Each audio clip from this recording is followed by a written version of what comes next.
Hello NFL fans and welcome back to the Wall of NFL YouTube channel. In this video today, I'm going to be talking about my thoughts from preseason's week 2 action.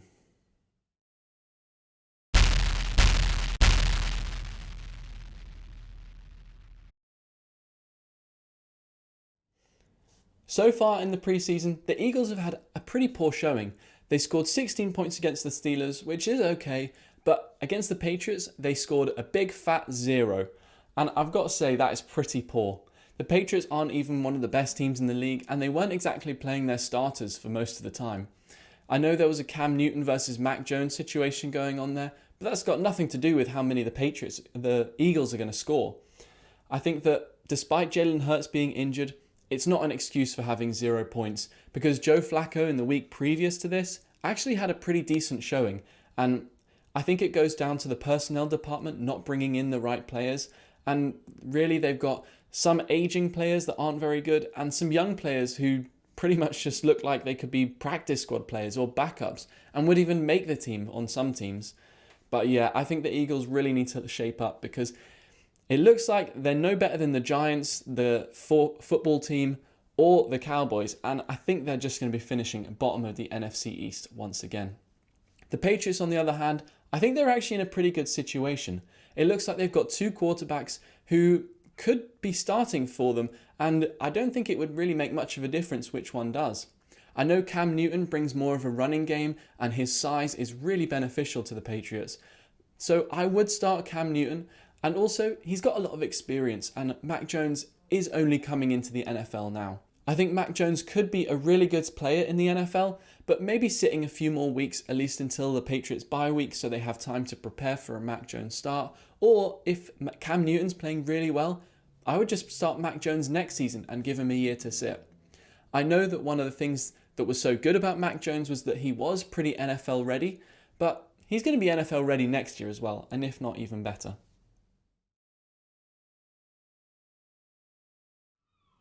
This weekend, Mitch Trubisky looked really unhappy that the Chicago Bears let him go and really took him for granted while he was there.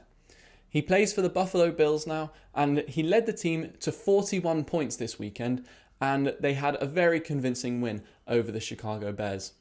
This is definitely a revenge game for Trubisky, and the coaching staff were really nice enough letting him take the reins and play pretty much the whole game.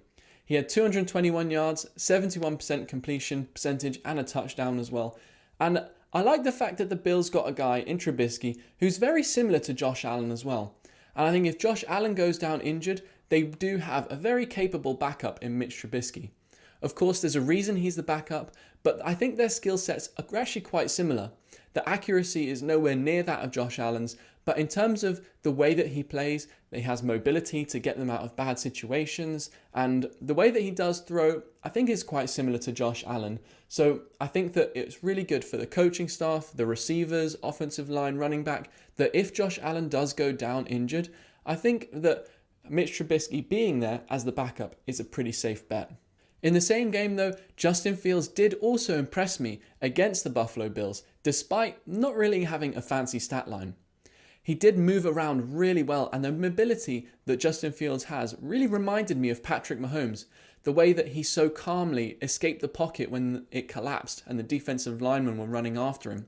And he just rolled out to the left or to the right and made a run for it for 10, 15 yards or so, or even just rolled out left or right and made a pass.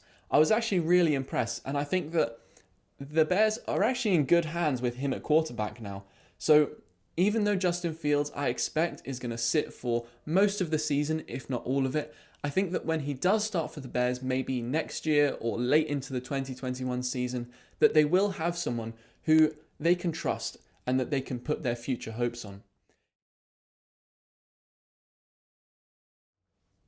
One of the most interesting games for me to watch this weekend was actually the 49ers against the Chargers. I thought it was actually most interesting, in fact, when it was Trey Lance, the backup for the 49ers, against Easton Stick, the backup quarterback for the Chargers. Now, I thought Trey Lance, again similar to last week, was kind of like a deer in headlights. As soon as the play would break down and the pocket would collapse and the Chargers defensive lineman would almost get to him, he would panic and run around, and he didn't have his eyes up on the field, and if he did, they would have scored a touchdown at one point, or another touchdown at one point. And I also think that as soon as his first read gets covered, he kind of panics a little bit and doesn't quite know what to do. I know that's not necessarily on every play, but when he sees panic, he just collapses as a quarterback. And I think that Kyle Shanahan's really got to work on that with him.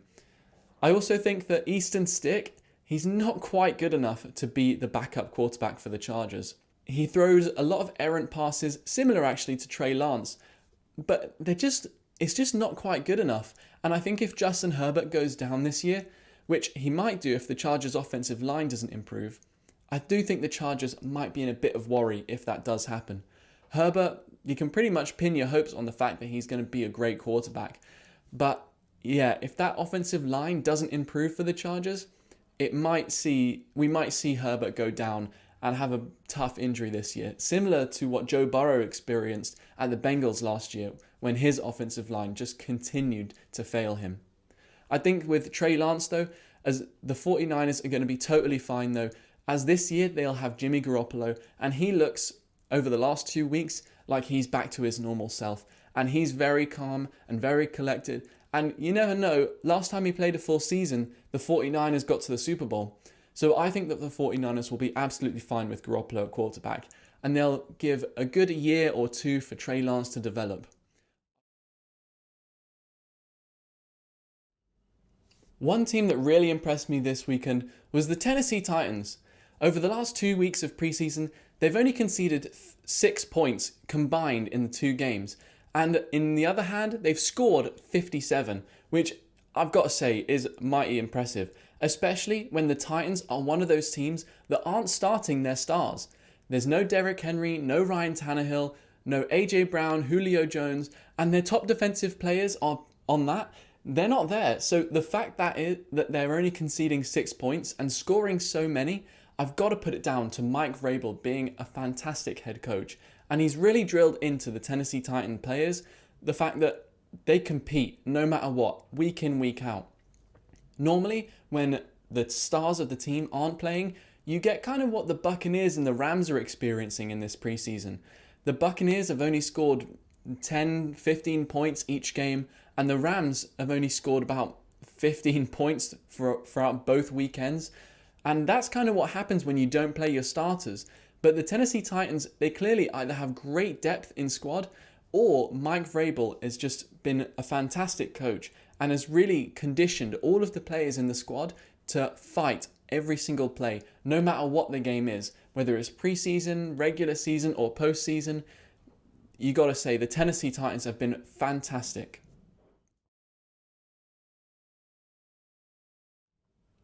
I don't want to jump to conclusions too quickly, but Zack Wilson, the rookie quarterback for the Jets, looks like he could be the real deal. Against the Packers this weekend, we saw that he has tremendous arm strength, which we kind of already knew, but he has really good calm under pressure, and he's very relaxed in the face of danger. You know, with hands flying, helmets flying all around him, he looks very calm and looks like he can still make every throw, no matter how much he's under duress. I think that Zack Wilson, combined with Robert Saleh, if they are the real deal, this could finally be the coach and quarterback that takes the Jets out of being a joke of a team in the NFL. This weekend, Zack Wilson had 154 passer rating, which is just unreal for a rookie quarterback, even if it is in the preseason. And I've got to say, I was really impressed. He was throwing the ball all over the place and looked like it was pretty easy to him, in fact. So come the regular season, I know it will get a lot tougher, but if he's able to be anything like he was in this weekend game against the Packers, I think he'll be really good.